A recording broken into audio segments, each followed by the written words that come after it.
So here it is from far away, and I'll go up close in just a minute, but you can see it is completely covered in woodpecker holes. Now what are woodpeckers doing making holes in these trees?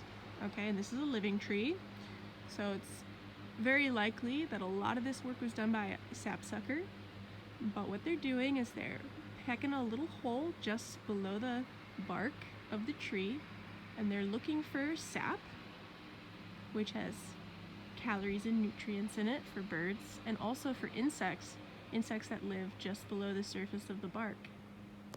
Let's get close. Alright, so this is very cool. You can actually see, and I'm gonna get as close as my camera is gonna let me here. You can actually see sap coming out of these little woodpecker holes. So I wasn't lying. Okay.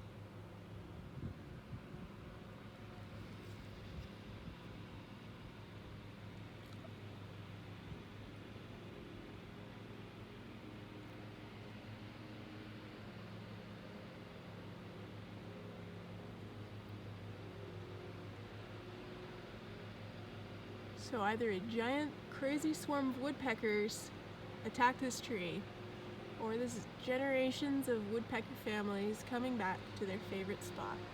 Very, very beautiful, very cool, very interesting, very real, very nature-y, very dope-tastic.